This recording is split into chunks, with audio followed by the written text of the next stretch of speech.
This morning we're going to talk about our thoughts, okay? Do you struggle with your thoughts? Sometimes I struggle with my thoughts.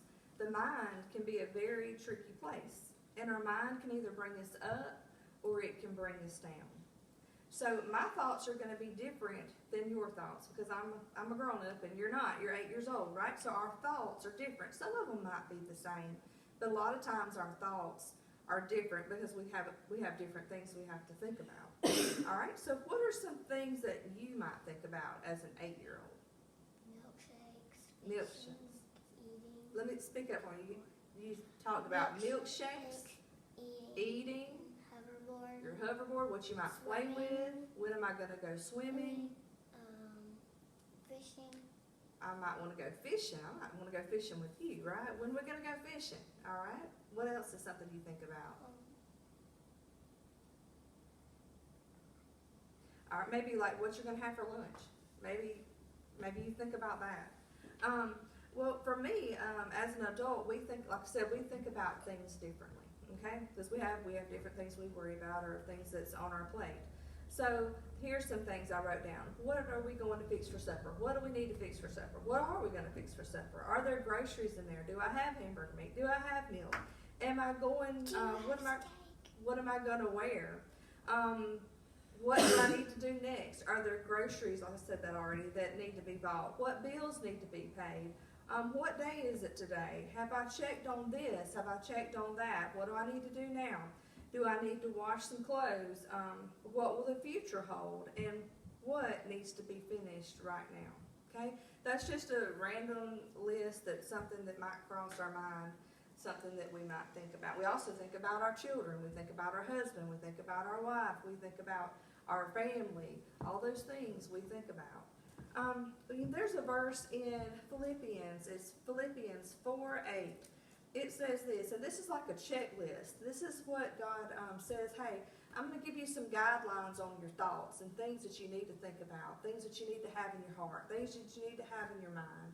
And this is what it says. It says, finally, brethren, whatsoever things are true, whatsoever things are honest, whatsoever things are just, whatsoever things are pure, whatsoever things are lovely, whatsoever things are of a good report, if there be any virtue, if there be any praise, think on these things. Okay?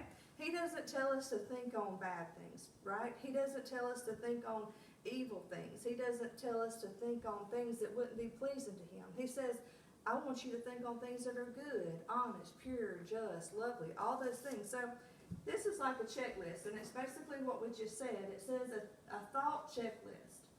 Now, it says, what am I thinking about? Is it true? Is what I'm thinking about true? Do I know if it's true or not? Well, if I don't know, then stop and think about something else. Is it noble? Is it just? Is it a pure thought? Is it a lovely thought? Is it of good report? Is it virtuous? Is it praiseworthy? Does it praise the Lord, or does it just, is it the opposite? Does it not bring him praise? If you're thinking about something, and everything we do, make this checklist in your mind. What's going on in your mind? Is it all these things? If it's not, it says here, if not, stop and think about something else. Change your thought. Make sure that it's true. Make sure it's just. Make sure it's honorable unto God. And this is our mind here, okay? These are going to be our thoughts. And you've seen this in other demonstrations before, but it just kind of puts a new twist on it. These are our thoughts going into our mind right here. All right, some of those thoughts might not be just. Some of those thoughts might not be pure. You see those? That's all those things. Some of those things might not be honest. So he says, what I've told you, I've given you a checklist. Watch what happens. He says, if you'll do that checklist, those thoughts will change. And those thoughts will become more pleasing to me. So the next time you think about things and it's in your mind and it doesn't seem pleasing to the Lord, you need to know that he gave you this list in order to follow and get rid of those bad thoughts in your mind and change what you're thinking about. Okay? Make your mind a good place. All right?